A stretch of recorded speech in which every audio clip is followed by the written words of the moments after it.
오늘 HYC에 나온 우리 모든 청년들에게 하나님 주시는 은혜와 평강이 함께 하시기 바랍니다. 우리 옆에 계신 분들하고 이렇게 한번 인사해 보겠습니다. 만나서 반갑습니다. 시작. 오늘 제목이 만남이잖아요. 반대편에 있는 사람을 향해서 만나서 반갑습니다. 시작. 네, 만나서 반갑습니다. 우리 영상 하나 보고 말씀을 이어가겠습니다. 네, 이 같은 통쾌한 선전에 힘입어서 컬링 여자 대표팀의 인기도 폭발적입니다. 기발한 도구들을 활용한 이색 패러디 영상이 연일 인터넷을 달구고 있습니다. 정현우 기자가 소개합니다.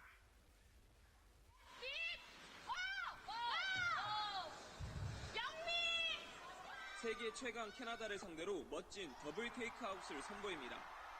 김은정 선수가 동료 김영미 선수에게 보내는 스위핑 신호인 영미 9호. 정식 컬링 구호는 아니지만 귀에 쏙쏙 들어오는 외침 탓에 국민 유행어가 됐습니다.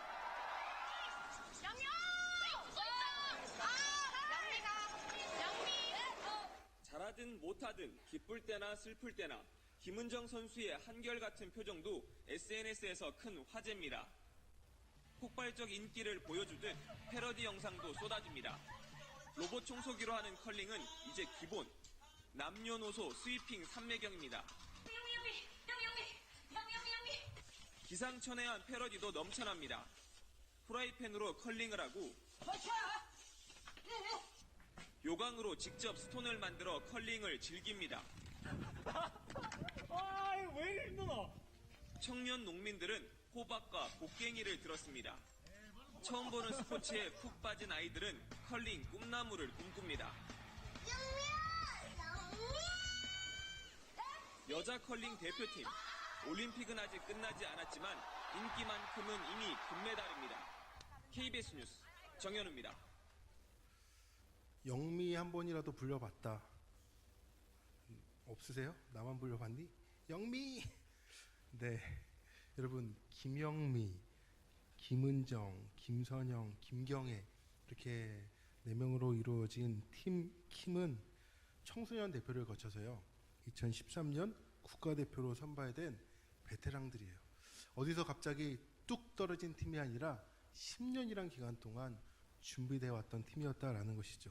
근데 우리가 너무 잘 알고 있듯이 이들의 고향이 경북 의성이에요. 그래서 마늘소녀 이런 얘기도 하고 하는데, 처음에 의성여고 1학년 김은정이 체육 시간에 방과후로 컬링을 접하고 친구인 영미에게 함께 하자고 했고, 김영미는 친동생인 의성여중 2학년 김경애를 데려오고, 그 김경애는 자기 친구를 김선영 끌어들인 게 바로 이 팀이 시작된 것이다 라고 했죠. 근데 이렇게 팀이 시작됐다고 해서 잘하게 된 게 아니라 2006년에 의성군에 들어선 국제규격의 의성 컬링센터가 세워지면서 이들은 조금 더 꿈을 키워갈 수 있게 되었습니다. 그리고 이들은요 한결같이 자신들의 멘토로 의성 컬링 훈련 원장인 김경두 씨를 이제 이야기합니다. 컬링 보급과 컬링센터 건립에 큰 공헌을 한 한국 컬링의 대부라고 하는 김경두 씨, 김 원장님. 근데 이분은 이 영미만큼 뜨지는 못하셨어요. 근데 이 원장님이 봤더니 남자 대표팀 김민찬 씨, 또 여자 대표팀 김민정 감독의 아버지가 이 김경두 씨라는 거예요. 김선영 선수가 4강 진출이 확정된 뒤에 이렇게 이야기했습니다. 한국 컬링 역사는 김경두 교수님부터 시작했다. 교수님께 감사드리고 인정받을 만한 역사를 쓰고 싶다. 이 대한민국 컬링팀에는 우리가 잘 알지 못하지만 그 뒤에 김경두 씨라는 그 원장님이 계셨다라는 거죠. 이 컬링이라는 종목이요, 여러분 관심 있으셨어요? 그냥 뭔지는 알았지만 이렇게까지 폭발적으로 반응이 있을 줄 아셨어요? 맞아요. 불과 몇 년 전까지만 해도 우리나라에 생소했던 종목이고, 1962년에요 대한뉴스가 외국 선수들의 컬링 경기 장면을 보도하면서 뭐라고 멘트했냐면, 열심히 빚을하는 이들, 그들이 가정에서도 저렇게 깨끗이 집안을 치울까요? 이렇게 했다는 거예요. 그 90년대에는요 컬링을 얼음판에 요광을 굴려 빗자루로 쓰는 이상한 놀이, 90년도에 이런 취급받았던 종목이었어요. 근데 이 컬링이란 걸 한국에서 이렇게 보급하는 사람이 조금 전에 설명드렸지만 김경두 씨라는 거예요. 이 사람은 레슬링 선수 출신으로서 선수 생활을 마치고 인생 제2로 이 컬링을 접하게 됐는데, 캐나다에 갔을 때 이 컬링을 보고 한국에 이것을 알려야겠다라고 도입한 거예요. 그런데 그가 빙상장에 페인트로 하우스를 그렸다가 쫓겨날 뻔하기도 하고 인정을 받지 못했다라는 거죠. 그런 운동 경기가 어딨냐, 애들 장난 같은 거. 그런데 그 원장님은 포기하지 않고 가족과 친구들을 다 끌어모았어요. 그리고 2006년 경상북도와 경북 컬링협회의 도움을 받아 자신의 고향인 의성에 국내 최초의 컬링 전용 경기장을 짓게 된 겁니다. 이분으로부터 시작된 컬링의 역사가 오늘 평창올림픽에서 무슨 메달? 은메달을 성취하는, 굉장히 보이지 않고 우리가 몰랐지만 숨은 조력자가 있었다라는 것이죠. 누구를 만나느냐, 어떤 사람과 내가 같이 시간을 보냈느냐, 이것만큼 중요한 게 없습니다. 지난 금요일에 우리 청년교회를 대표해서 저를 포함해 6명이 이제 평창 동계올림픽 그 스타디움이 있는 그곳에 가서 전도 봉사 활동을 하고 왔어요. 그래서 저희 청년교회에서 30만 원을 또 후원해서 하루 동안 이제 붕어빵이며 뭐 전도지며 커피며 라면이며 쓰이는 간식비를 HYC 이름으로 저희가 후원도 하고, 거기 갔더니 대관령 성결교회가 경기장 앞에 바로 있어요.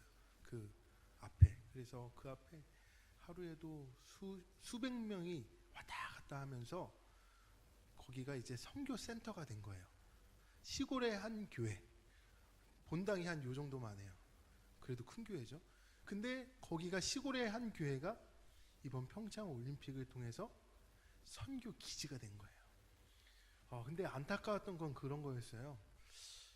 이렇게 좋은 선교의 기회, 이렇게 좋은 장소, 헌신된 이제 목사님과 성도들이 있었는데 그 일을 몰라서 함께 돕지 못했다라는 거죠. 저도 그 소식을 지난 주일에 알고 그 주일에 임원 카톡방에 글 올리고, 우리 광고 시간에 광고해서 이제 우리 HYC에서도 하루 이제 반나절 정도죠, 봉사하고 이제 돌아왔는데, 그렇게 좋은 선교의 길이 대한민국에서 또 언제 열릴까? 근데 이걸 몰라서 못했다라는 아쉬움이 있더라고요. 근데 거기에서 제가 여러 사람들을 만났거든요. 어떤 분들을 만났냐면 올림픽 열리는 곳마다 성경책을 들고 선교 부스를 섬기는 목사님이 계시더라고요. 저는 깜짝 놀랐어요. 하계, 동계, 유니버시아드, 패럴림픽, 올림픽이 열릴 때마다 그 장소를 찾아가서 성경책을 만들고 나라 각 4개국어 언어로 준비해 놔가지고 배포하고, 또한 붕어빵 하시는 그분도 섭외해서 그곳에 오실 수 있게 협력하고, 보이지 않게 그렇게 섬기시는 목사님이 계셨어요. 그래서 그분 명함도 제가 받았어요. 언제 한번 우리 청년교회에서 한번 초청해서 어떻게 선교할 수 있구나라는 거 우리가 같이 들었으면 좋겠어요. 아니, 우리가 눈으로 봤을 땐 참 잘 된다라고 싶은데 그 뒤에는 알게 모르게 주의를 위해 힘쓰는, 이름 없이 빛도 없이 섬기는 목사님과 성도분들이 계셨다라는 거예요. 그렇기 때문에 이제 약 2주간이죠. 동계올림픽 2주 기간 동안 아마 몇만 명은 됐을 거예요. 거기서 붕어빵 먹고 간 사람이. 그리고 전도지 받고 성경책 가져가고, 이게 별거 아닌 것 같지만 그 사람들이 그 성경책을 들고 전도지를 가지고 그 선교 DVD를 가지고 자신의 고향에, 자신의 고국에 돌아갔을 때 그게 어떻게 씨앗으로 뿌려지고 자라고 열매 맺을지 기대가 돼요. 그런데 가니까 너무도 좋으신 분들이 많아서 제가 봉사하러 갔다가 많은 걸 경험하고 얻어왔어요. 오늘 말씀 보면요, 사도 바울이 제2차 선교 여행으로 이제 소아시아로 가려던 길에서 마게도냐 사람 하나가 와서 우리를 도우라는 환상을 보고 어디로 방향을 틀었죠? 마게도냐 지역 유럽으로 선교의 길을 틀어버렸습니다. 그래서 오늘 나온 말씀이 그 첫 번째 성, 어떤 도시죠? 빌립보라는 지역에 도착을 한 거예요. 그곳에서 만난 두 명의 여인이 있는데 오늘 그 이야기를 좀 해보려고 합니다. 사도 바울이 만난 두 명의 사람. 그 중에 첫 번째 사람은 누구냐면 루디아예요. 누구요? 여러분, 루디아 하면 뭐가 생각나세요? 저는 여성 이제 보석집 이런 데 보면 루디아 이런 게 굉장히 많아요. 이제 여성 액세서리집 루디아 이런 게 굉장히 많아요. 왠가 봤더니 이 루디아란 사람이요, 여성으로서 사업을 해서 굉장히 큰 부를 축적한 사람이었어요. 그러니까는 이제 여자 사장님들이 가게 이름을 지을 때 나도 루디아처럼 좀 대박 터지고 싶다 라고 해서 루디아라고 지은 건 아닐까라는 생각이 들더라고요. 여러분, 네이버 다음 이런 데 루디아 딱 쳐보세요. 뭐가 나오나? 네, 그런 가게들이 나오더라고요. 근데 루디아가 어떤 사람인가 봤더니 성경에 보니 두아디라 성 출신이다. 그리고 무슨 이유인지 모르겠지만 빌립보에 와서 자색 옷감 장사를 하고 있다. 이 자색이라는 게 제가 성경 자료를 좀 더 찾아보니까 진홍색에 더 가까웠다라고 이야기하더라고요. 아무튼 그 색깔의 옷감은요, 그 당시에 굉장히 비싸고 귀한 물건이었기 때문에 우리가 이해하기로는 비단 같은 거였어요. 그렇기 때문에 이것을 파는 루디아는요, 굉장히 큰 경제적 이익을 얻었습니다. 그녀가 어떤 누구는 남편이 일찍 죽었다, 누구는 이혼했다, 아니면 결혼하지 않고 혼자 살았을 것이다 라는 얘기들이 있지만 성경에 보면은 루디아 얘기만 나오니까. 근데 그 루디아란 여인은 이 빌립보에서 장사를 하면서 두아디라의 특산물로 많은 이익을 냈던 여인이었다라는 겁니다. 게다가 이 여인은 큰 집을 소유하고 있었을 거다라고 말해요. 왠가 봤더니 오늘 15절에 그녀가 예수를 이제 믿고 난 후에 바울과 그와 함께하는 일행을 자신의 집으로 초대해서 자신의 집에서 머물러 주세요. 반드시 우리 집에서 묵고 가세요. 그래서 그녀가 그 바울과 그 일행을 자신의 집에 초대해서 우리 집에 묵고 가세요. 당신들 섬기고 싶습니다 라고 말했기 때문에 그 집은 컸을 것이고, 왜냐면 자신이 여자고 남자였으니까 단칸방이 아니었을 거 아니에요. 그 일행들이 와서 묵을 수 있을 만큼의 방도 갖고 있었고 넉넉하게 살았을 것으로 생각됩니다. 반면 또 한 명의 여인이 나옵니다. 성경에서는요, 그 여인의 이름이 없어요. 이름도 안 나와 있어요. 그죠? 귀신 들린 여종 이렇게 나와 있습니다. 출신이 뭐예요? 여종, 노예, 머슴.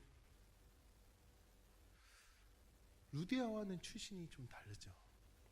그녀는 종, 머슴으로서 주인의 말을 들어야 하는. 그런데 성경에 봤더니 그 여인에 대해서 뭐라고 얘기하냐면 귀신이 들렸는데 점을 쳐서 주인에게 큰 이익을 가져다 주는 여인이었다. 이 어린 노예가 주인에게 큰 돈을 벌어주었다라는 건 그 여인이 했던 점이 잘 맞았다는 건가요? 잘 안 맞았다는 건가요? 잘 맞았으니까 그 여인에게 점을 보러 왔겠죠. 귀신이 들려서 그 여인이 하는 말들이 다 맞는 거예요. 근데 여러분은 어떤 생각이 드세요? 아, 나도 맞추고 싶다. 이런 생각 드세요? 아, 나도 이 어린 여종처럼 딱딱 미래를 좀 내다보고 맞췄으면 좋겠다. 그런 생각이 안 들 거예요. 왜? 귀신 들렸으니까. 여기 있던 그 어떤 사람도 저는 이 여종이 부러워요. 이 여종처럼 살고 싶어요. 라는 사람은 없을 거예요. 귀신 들려서 점을 봐야 하는, 귀신의 종로를 타고 있고, 주인은 그 여인을 이용해서 돈을 벌었습니다. 그런데 생각해 보세요. 그 주인들이 그 여종을 인격적인 대우를 하면서 생활하게 했을까요? 오늘날처럼 2018년도에도 뭐 섬노예가 있고 뭐 아직도 머슴이 있다고 뉴스에서 봤잖아요. 우리 주인님이 밥을 잘 줘요. 마옥간에서 살면서 급여도 못 받았으면서 그래도 통장도 만들어줬어요. 2018년도에도 그런 사람들이 있는데 이 당시에 이 노예는 어떻게 살았을까요? 사람 대우를 못 받았을 거예요. 잠만 재우고 밥만 먹이고 나머지 시간은 전보로 보냈을 겁니다. 왜? 점을 잘 보니까. 사람들이 전보로 많이 몰려오니까 쉴 틈이 어디 있습니까? 계속 돌려야지. 이 여자가 아프건 말건 상관없죠. 왜? 이용하면 되니까. 주인에게 이런 처지로, 귀신에게 이런 처지로 살고 있는 여인이 있었다라는 겁니다. 불쌍하지 않아요? 근데 이 루디아라는 사람이요, 이방 여인이었고요. 그런데 오늘 성경에 봤더니 14절에 그는 하나님을 공경하는 사람이었다라고 얘기합니다. 아니, 어떻게 이방인이 하나님을 공경할 수 있을까라는 의문을 갖지만 이 표현은 이방인으로서 유대인의 회당에 출석해서 여호와 하나님을 믿는 사람이다라는 거예요. 즉 그는 구약의 성경을 들었을 것이고 그 구약의 성경에 나와 있는 메시아 약속도 알았을 것입니다. 그러나 오늘 성경에 봤더니 빌립보에는 회당, 유대인 공동체도 없고, 그래서 안식일이 되자 그저 성 밖에 강가로 나간 거예요. 왜냐하면 강가에서 손을 씻는 정결 예식을 통하여 기도라도 하려고. 그래서 그 강가에 여러 여인들이 모여 있었다라고 성경에 표현하고 있습니다. 회당이 없어 정식 예배도 드릴 수 없지만 루디아라는 여인은 그래도 하나님을 믿는 사람으로 기도라도 하기 위해 안식일에 강가로 갔다라는 거지요. 그리고 어쩌면 거기에서 찬송도 했을 수도 있고 그건 잘 모르겠어요. 근데 그때 바울이란가 만난 거예요. 바울 또한 그곳에 기도처가 있는가 싶어서 온 것이죠. 루디아는 바울이 하는 말을 듣고서 마음이 열려 예수님을 믿게 되었습니다. 바울이 성경을 가르치면서 구약에 약속된 메시아가 예수? 이 바울이란 사람이 말하는 예수구나라는 걸 그는 알게 된 것입니다.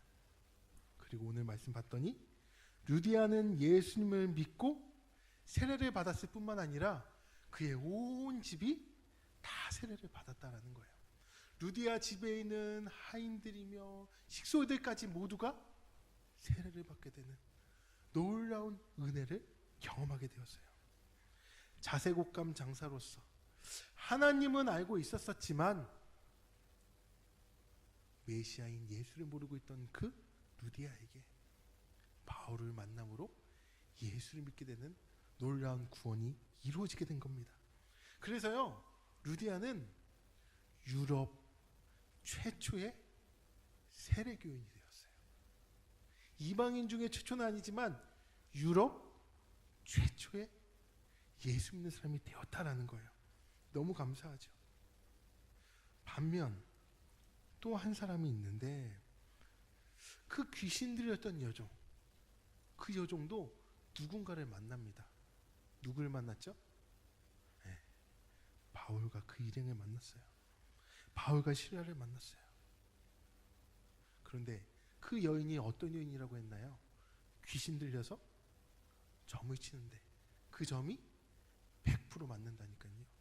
근데 그 여인이 이제 바울과 실라를 쫓아다니면서 17절에 이렇게 크게 외칩니다. 17절에 이 사람들은 지극히 높은 하나님의 종으로서 구원의 길을 너희에게 전하는 자라 하며. 아멘. 맞는 얘기예요? 틀린 얘기예요? 맞는 얘기죠.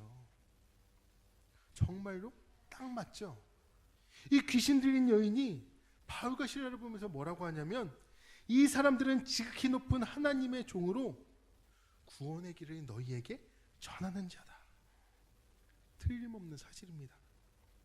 그런데 이 여종이 하는 말이 틀린 말이 하나도 없지만 바울과 실라가 가는 곳곳마다 따라오면서 큰 소리로 외치는 거예요. 바울과 실라를 따라다니며 큰 불편을 주었기에 바울과 실라 사역이 큰 방해가 됐을 겁니다.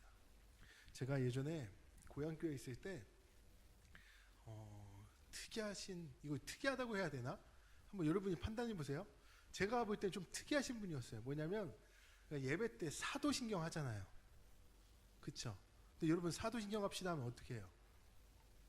나는 전능하신 아버지 하나님 이렇게 하죠.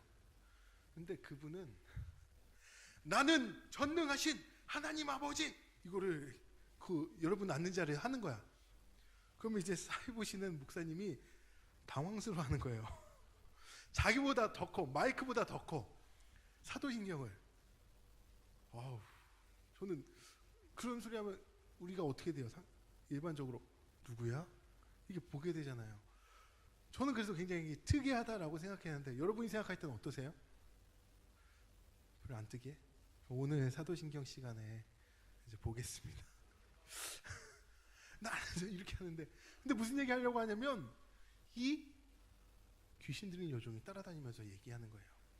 이 사람들은 너희에게 구원의 길을 알려주는 사람들이다 라면서 아니 바울과 실라가 이제 예수님을 말해볼까 하는데 이 사람들은 하면서 옆에서 소리 지르니 얼마나 불편했겠어요. 그런데 바울과 실라는 그 여인이 그저 불편한 존재로만 바라봤던 것이 아니라 긍휼의 눈으로 불쌍한 눈으로 바라보았습니다. 왜? 이 소녀를 이용해서 주인들은 그저 돈벌이로만 비즈니스 톡으로만 생각하고 귀신 들려 자신의 삶도 인생도 모두 다 송두리 빼앗겨버린 채 더 나아가 하나님 사역을 방해만 하는 존재로 불쌍한 거예요. 긍휼한 거예요. 그래서 18절에 바울이 심히 괴로워한 것은요, 귀신에 붙잡혀 있어서 자기가 무슨 일을 하는지 알지 못하는 어린 소녀에 대한 불편한 마음이면서 동시에 그 소녀를 억압하고 노예로 부리는 그 악한 귀신과 주인에 대한 불쾌한 마음이 있었다라는 거예요. 사도 바울에게는 이 두 가지 마음이 공존했다라는 거죠. 그렇기 때문에 이제 바울이 그 여인을 만나서 그 여인을 회복시킵니다. 어떻게 회복시키나요? 18절 말씀을 우리 너무 중요하기 때문에 함께 읽어보겠습니다. 16장 18절 시작. 이같이 여러 날을 하는지라 바울이 심히 괴로워하여 돌이켜 그 귀신에게 이르되 예수 그리스도의 이름으로 내가 내게 명하노니 그에게서 나오라 하니 귀신이 즉시 나오니라. 아멘. 바울은요, 자신이 믿고 있는 예수, 그분의 능력을 힘입어 그 불쌍한 그 여인을 고쳐줍니다. 회복시켜줍니다. 예수 그리스도의 이름으로 명령했을 때 이 같은 것이 가능했어요. 사도 바울 자신의 능력이 아니라 예수 그리스도의 이름으로 명령했을 때 이 같은 능력이 나타났다는 겁니다. 바로 예수 그리스도에 대한 믿음의 고백입니다. 믿음의 고백에는요, 이런 역사하는 힘이 있다는 거예요. 사랑하는 청년 여러분, 여러분이 믿고 있는 그 예수의 이름에 능력이 있어요. 그 이름에 능력이 있는데 우리는 그걸 잘 모르는 것 같아요. 출신이, 배경이, 형편이 달랐던 루디아와 귀신 들렸던 그 여인. 그런데 그들에게 공통점이 있습니다. 어떤 공통점인가요? 누구를 만났다는 거예요. 누구? 바울과 실라도 만났죠. 그런데 바울과 실라를 통해 누구를 만난 겁니까? 맞아요. 예수 그리스도. 그분을 만났다는 거예요. 출신이, 배경이, 형편이, 가지고 있는 것들이 달랐어요. 그러나 이들에게 공통점이 예수를 만나 변화되었다는 거예요. 사랑하는 청년 여러분, 여러분들 살아가면서 뭐가 힘드세요? 어떤 부분에 있어서 살아가는 게 힘드세요? 그런 거 아니겠습니까? 출발점이 다르다는 거. 나와 제가 출발점 자체가 다르다. 과외 나도 받았으면 인서울 했을 텐데 나는 과외도 받지 못하고, 아니 학원이라도 내가 제때 다녔다라면 경기도권으로 갔을 텐데 나는 공교육밖에 받지 못해서, 야자밖에 하지 못해서. 출발점이 다르다는 거. 한참 민감한 시기인 이때 쟤는 메이커를 입는데 나는 노브랜드를 입는다는 거. 그런 게 함께 지내는데 어려운 거 아니겠습니까? 어떤 게 힘드세요? 근데 중요한 건 이거예요. 그치만 우리가 누구를 만나느냐, 우리 인생이 완전히 바뀌어질 수 있는데 누구를 만나느냐, 이거는 돈이 많냐 돈이 없냐가 중요한 게 아니에요. 내가 종이냐 주인이냐 이게 중요한 게 아니에요. 내가 장사를 하냐 학생이냐 사업을 하냐 직장인이냐 이게 중요한 게 아니에요. 내가 누구를 만났느냐, 공통점이에요. 이 자리에 나와 있는 우리 청년들의 공통점은 바로 이걸 겁니다. 누구를 만났느냐. 루디아처럼 어려워서부터 교회 나오는 게 당연하고, 주일날 예배 안 드리면 이에 가시가 돋친 것 같고 찝찝하고 어쩔 수 없이 일요일은 교회 가는 걸로 익숙해져 있는 루디아와 같은 우리. 근데 그런 우리가 누구를 만나야 되나요? 예수를 만나야 돼요. 하나님을 믿는다고는 하지만, 교회는 다닌다고는 하지만 예수를 만나지 못하면요 변화될 수가 없어요. 반면 귀신 들린 여종처럼 어려서부터 하나님을 알지도 못하고, 아니 귀신의 종노릇 하고 있고 귀신짓 하는 거죠. 마귀짓 하는 거죠. 사역자를 방해하는 일인 거였죠. 그러나 그 사람 또한 예수를 만났을 때 변화가 나타나는 거예요. 어떤 변화가 나타났냐면요, 루디아는요 예수를 만남으로 변했는데 바울 일행을 강권해서 자기 집에 모시고 머물도록 했습니다. 15절에 봤더니 자신에게 복음을 전해준 게 너무도 고마워서, 또한 이런 귀한 복음을 전하는 주의 종을 돕는 게 하나님을 섬기는 일이었기 때문일 겁니다. 그래서 바울이 빌립보에 있는 동안에 바울 일행을 물심양면 섬겼어요. 자신의 집을 베이스 캠프로 삼아서 전도하는 일에, 선교하는 일에, 우리 집에서 쉬었다가 전도하러 가세요. 우리 집에 있다가 또 전도하러 가세요. 대관령 성결교회가 그랬던 것처럼 평창 올림픽 그 현장에 대관령 성결교회가 베이스 캠프가 되어서 러시아 사람도 중국 사람도 거기를 베이스 캠프 삼아서 쉬었다가 전도하러 나가고, 롯데시온 돌아서 쉬었다가 전도하러 나가고, 유럽 첫 번째 지역인 빌립보에서 첫 번째 교회가 바로 유대아의 집이 되는 줄 믿으시기 바랍니다. 하나님을 섬기고 있다라고 했던 루디아. 그러나 그가 예수님 만나자 더 적극적으로 바뀌었습니다. 주의 사역을 동참하게 되었어요. 자신이 벌어왔던 많은 물질들이 왜 하나님께서 나를 자색옷감을 팔아서 이렇게 많은 부를 축적하게 하셨는가 깨달았어요. 주의 사역을 돕기 위해 이걸 허락하셨구나. 바울과 실라가 이제 16장을 마치고 이제 데살로니가로 넘어가거든요.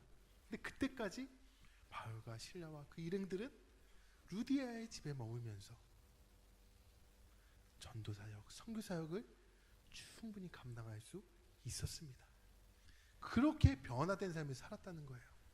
그저 일요일에 안식일에 강가에서 기도 한번 하는 걸로 그치는 게 아니라요. 또한 귀신 들었던 여종은 어떻게 됐을까요?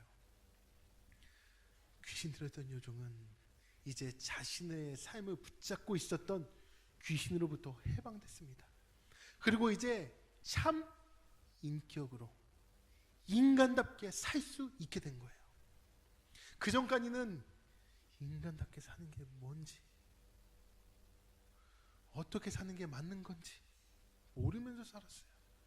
근데 이제 그는 사람으로서 이제 내가 전에 했던 그 삶에서 돌이켜 예수를 전하는 자로 루디아와 함께 빌립보 지역의 교회를 섬기는 삶이 되지 않겠습니까? 사랑하는 우리 청년 여러분, 우리의 역할은 무엇인가요? 여러분들이 왜 2018년도에 하필 청년으로 살아야 될까요? 하필 하늘교회를 다니면서, 하필 때마침 박찬수 목사가 청년 담당이어서, 하필 우리 팀장이 내가 싫어하는 저 오빠가 돼가지고, 하필 내 팀원이 왜 마음에 안 드는 제가 와가지고, 왜 그럴까요? 다 이해는 못할 거예요, 지금은. 근데 우리에게는 확실한 한 가지가 있다는 거죠. 예수를 믿은 자는 예수를 전해야 된다. 우리 주변에요, 이제 귀신 들렸던 여종처럼 바른 말 하는 사람들이 많이 있습니다. 여러분 주위에서 여러분을 향해서 맞는 말 하는 친구들이 많이 있잖아요. 그렇지 않아요? 야 준하나, 너 지금 이러고 있을 때니? 네가 수요일에도 교회 가고 금요일에도 교회 가고 일요일에도 교회 가고 네가 그럴 때니? 맞잖아요. 사업해야 되는데 1시간이 모자라서 바빠 죽겠는데 교회를 이렇게 하루에 몇 번씩 나오고 있으니 친구들이 봤을 때 제가 미치긴 미쳤구나, 예수한테 미쳤구나 이럴 거 아니에요. 맞는 말 아니에요? 사람들이 아마 그럴 거예요. 여러분 향해서, 야 시험 기간엔 교회 좀 가지 마. 시험 안 볼 거야? 시험 기간에 왜 교회를 가? 1시간이 모자라 죽겠는데. 어떤 누구는 이럴지도 모르겠어요. 야 무슨 도곡동까지 교회를 가? 여기엔 교회가 없니? 그냥 일요일날 예배 드려야 되니까 가까운 데서 예배 드리고 오후에는 네 할 거 해. 누구는 그럴지 모르겠어요. 야 청년 예배는 가도 왜 오전부터 가서 봉사하니? 청년 예배는 가도 돼. 근데 왜 오전부터 가서 봉사하고 그래? 시간이 남아 돌아? 그 시간에 늦잠이라도 자고 피곤이라도 풀어야지. 맞는 얘기잖아요. 틀린 얘기예요? 다 맞는 얘기예요. 다 맞는 얘기. 근데 기준이 뭔데요? 세상에선 다 맞는 얘기예요. 여러분들은 손해보고 있고 시간 낭비하는 거고. 근데 어떠한 기준으로 우리가 예수를 만났다면 이런 시간들이 아깝지가 않은 거예요. 더 드리고 싶고 더 드리지 못해 안타깝고, 그게 예수를 만난 사람이죠. 이번 주 왜 이렇게 일요일에 빨리 돌아와? 교회 가야 돼. 하루하루가 바빠 죽겠는데 왜 일요일 아침에는 시간이 더 빨리 가? 여러분, 예수를 만나셨어요? 예수를 만나 여러분이 정말로 시간을 드리고 싶으세요? 오늘 말씀해 보면 사도 바울이요, 귀신 들린 여종을 만나요. 그때 맞는 말 하는 그 여종이요, 고침받습니다. 맞는 말을 했던 그 여종이, 여러분 주위에요, 맞는 말 하는 친구들이 많아요. 바른 말, 세상적 가치관으로 봤을 때 말이에요. 근데 그 친구들도요, 예수를 만나면 달라집니다. 변해요. 여러분처럼 되는 거예요. 예수를 만날 때. 우리 주변에 수많은 사람들이 우리를 스쳐 지나갑니다. 직장에서, 학교에서, 가정에서, 여러분의 삶의 터전에서, 알바 현장에서. 근데 그들이 뭐가 부족한가요? 좋은 직장을 취직했는데, 좋은 옷은 입고 다니는데, 좋은 차는 타는데. 얼마 전에 제 친구가 전화 왔어요. 뭐해? 뭐 하긴 돈 벌지. 아, 이번에 집 하나 또 계약했더니 힘들다. 걔는 지방에 있긴 하지만 뭐 아산에 하나, 천안에 하나 있는데 그 중도금 는다고 죽겠대요. 아, 왜 직장 다니는 애들이 이렇게 힘든지 내가 이제 알았어. 그래. 그래서 내가 그래, 힘들지? 근데 힘들어 찬수야. 그러더라고요. 한번 넘어와. 아, 돈 벌어야 돼서 바빠. 걔는 아파트 2채야. 난 없는데. 근데 힘들다고 전화가 와요. 목사 친구한테 위로 한마디 해달라고. 우리 주위에 나보다 잘 나가는 사람이 너무 많아요. 근데 부족한 게 있어요. 없는 게 있어요. 예수가 없어요. 예수가. 우리가 이제 예수를 만났다면 그 예수를 전해야 되지 않을까요? 찬양하겠습니다. 주가 필요해 라는 찬양인데요, 제가 가사를 읽어드릴게요. 매일 스치는 사람들, 내게 무얼 원하나? 공허한 그 눈빛은 무엇으로 채우나? 모두 자기 고통과 두려움 가득, 감춰진 울음소리 주님 들으시네. 그들은 모두 주가 필요해. 깨지고 상한 마음 주가 여시네. 2절입니다. 캄캄한 세상에서 빛으로 부름받아 잃어버린 자들과 나누라고 하시네. 주의 사랑으로만 사랑할 수 있네. 우리가 나눌 때에 그들 알겠네. 그들은 모두 주가 필요해. 모두 알게 되리 사랑의 주님. 찬양합시다. 매일 스치는 사람들, 내게 무얼 원하나? 공허한 그 눈빛은 무엇으로 채우나? 모두 자기 고통과 두려움 가득, 감춰진 울음소리 주님 들으시네. 그들은 모두 주가 필요해.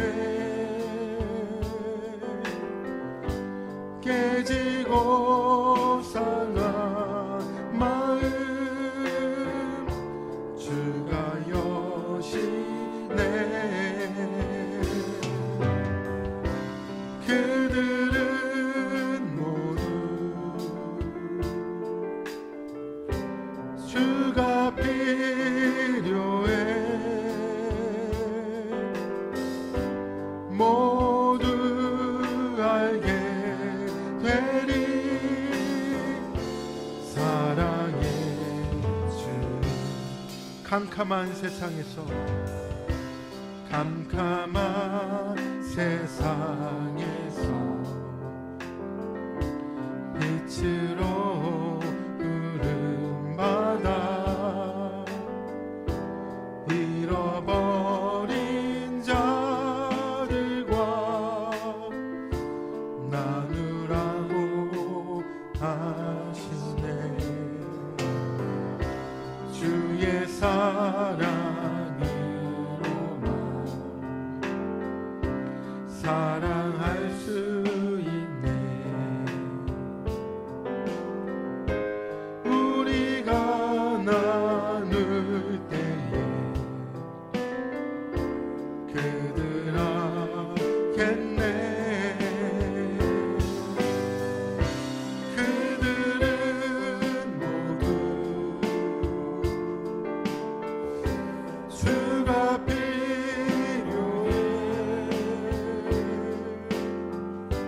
깨지고 상한 마음 주가 여시네. 그들은 모두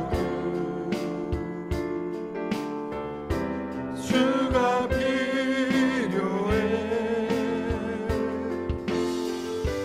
모두 알게 되리. 그들은 모두 주가 필요해.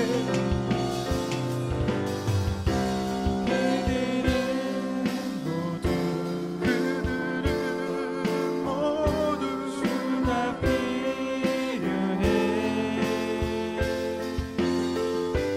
깨지고 상한 마음 주가 여시네.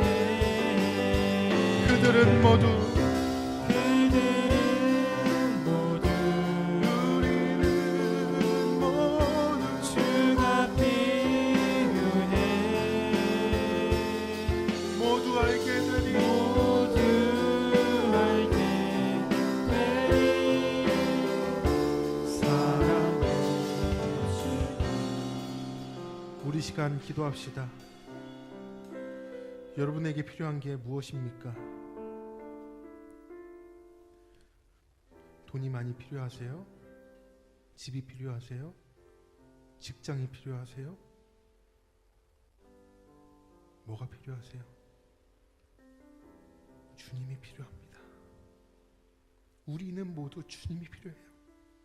그래서 우리 안에 깨지고 상하고 공허한 그 부분을 주님만이 채우실 수 있습니다. 아파트가 두 채가 되든 세 채가 되든 채워지지 않습니다. 차가 두 대든 세 대든 외제차든 채워지지 않습니다.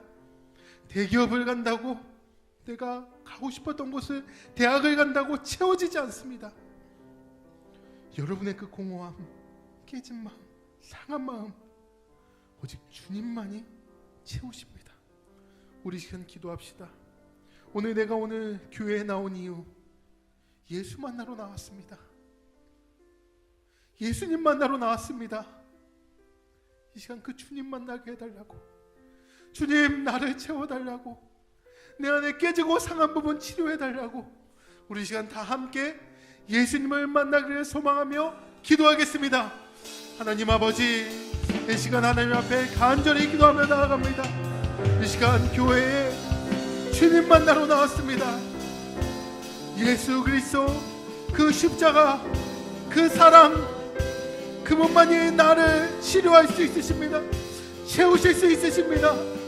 세상에 없는 것들을 구하러 나온 것이 아니라 세상에 그 어떤 것으로도 구할 수 없는 그 은혜를 구하러 이 시간 나왔사오니 주여 이 시간 나의 마음을 만져주옵소서. 깨지고 상한 마음을 치료하여 주옵소서. 내 마음의 문을 열어주시옵소서. 교회에 나오기까지 그 발걸음이 마음이 무거웠던 청년도 이 시간 입술을 열어 기도할 때에 우리의 마음의 문을 여시는 그 하나님, 루디아의 마음을 여셨던 것처럼 이 시간 우리의 청년들의 마음을 여시사 예수 만나게 하시고, 이제는 내가 주의 사역을 위해 함께 동참하고 헌신하는 자들로 변화되어지게 하여 주시옵소서. 오 하나님 아버지, 하나님께서 루디아라 하는 그 자의 마음을 열어 바울의 말에 따르게 하셨다고 말씀하셨는데, 이 시간 우리의 마음을 열어 주옵소서. 그리하여 주님 주신 이 말씀을 따르게 하여 주시옵소서. 오 주님, 예수 만나지 않고 돌아갈 수 없습니다. 모든 청년이 예수 만나고 돌아가게 하여 주옵소서. 그 복음으로 채워지게 하여 주시오며, 예수님으로 치료받고 돌아가게 하여 주시오며, 참된 기쁨과 만족과 감사로 하나님 돌아갈 수 있게 하여 주시옵소서. 이 자리에 나온 우리 모두에게 예수 그분이 필요합니다. 그들은 모두, 우리는 모두, 우리는 모두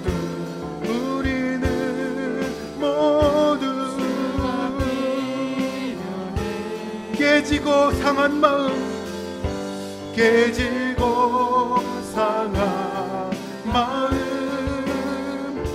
주가 역시 우리는 모두 주가 필요해. 우리는 모두 주가 필요해. 주가 필요해. 주님을 만나면 알게 됩니다. 모두 알게 되리. 사랑의 주님. 우리 한 가지 더 기도합시다. 예수를 만난 사람의 특징은요, 예수를 전하는 겁니다. 예수를 전하는 일에 협력하는 겁니다. 우리 주변에 나와 스쳐 지나가는 그 많은 사람들 중에, 우리 가족 중에, 친구 중에, 동료 중에, 선후배 중에 예수가 필요한 사람이 누굽니까? 귀신 들린 여종처럼 맞는 얘기만 해요. 그러나 세상적 가치관에 쩔어서 하나님을 모른 채 공허한 삶을 어떻게든 채워보려고 아둥바둥 돈으로, 성으로, 명예로 채워보려고 아둥바둥거리는 그들에게 내 주변에 예수가 필요한 사람은 누구입니까? 지금 이 시간 내 머릿속에 그 사람이 떠올랐다면 우리 이 시간 중보기도 합시다. 하나님, 이번 한 주간, 아니 3월달, 아니 올 한 해 동안 내가 그 한 사람을 품겠습니다. 그에게 예수가 필요한데 내가 사랑으로 섬기고 그에게 관심 갖고 바울이 했던 것처럼 예수를 전하겠습니다. 우리 생각나는, 떠오르는 그 한 사람이 있다면 그 사람을 위해 함께 기도하시고, 사람이 떠오르지 않는다면 HYC를 위해 기도해 주시기 바랍니다. 우리 HYC가 예수 전하는 공동체, 선교하는 공동체가 될 수 있게 달라고 우리 이 시간 다 함께 기도하겠습니다. 하나님 아버지, 이 시간 내 주위에 너무도 가까운데 내 친구가 우리 주님이 필요합니다. 그도 예수를 만나야만 합니다. 하나님, 그 공허함이 채워지지 않아 물질로 채워보려 하지만 채워지지 않습니다. 예수님밖에 없습니다. 하나님, 아무것으로도 채워지지가 않아 그 사랑을 갈구하고 있습니다. 하나님, 이 세상에 어떤 사랑으로도 채워지지 않는 그 사랑, 예수의 사랑으로 채워지게 하여 주옵소서. 하나님, 내가 그 영혼을 위하여서 기도하고 찾아가고 만나고 섬기고 손해보고 그를 위하여 내가 바울처럼 찾아가겠습니다. 그가 이번 올 한 해 내 기도의 제목입니다. 3월달 이 새로운 봄, 그 친구가 내 목표입니다. 전도하는 교회, 선교하는 교회, 우리 HYC가 되어지게 하여 주옵소서. 하나님, 그 영혼 한 영혼을 위해 예수께서 이 땅에 오셨음을 기억하며 그 영혼을 살리게 하여 주시옵소서. 그 일에 나를 써 주시옵소서. 주님이 필요합니다. 우리 주님이 필요합니다. 예수 그리스도 그분이 필요합니다. 그분을 만나게 하여 주옵소서. 오 주님, 모두 알게 하여 주옵소서.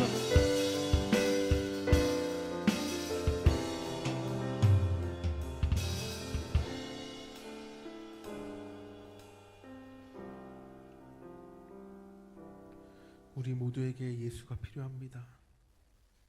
그분을 만나지 않고서는 이 예배 자리를 떠나지 않겠다는 강력한 결단이 있게 하여 주시고, 예배 끝난 후에라도 그 주님을 만났다는 확신이 없다면 기도하고 목사를 찾아와 만나고 어떻게 쓰는 내가 예수를 만나고 돌아가겠다라는 결단이 있는 우리 청년이 되어지게 하여 주시옵소서. 또한 예수를 만났다면, 예수를 믿는다면 내 주위에 아직도 예수를 만나지 못해 힘들어하고 힘겨워하고 내가 그랬던 것처럼 괴로워하는 마음이 찢어지고 상한 그 영혼들, 그 한 영혼을 향해 내가 섬기고 사랑하겠습니다. 헌신하는, 결단하는 사도 바울처럼 그 한 영혼을 향해 선교 여행을 떠나는 우리 HRC의 청년들이 되게 하여 주시옵소서. 예수님의 이름으로 기도합니다. 아멘.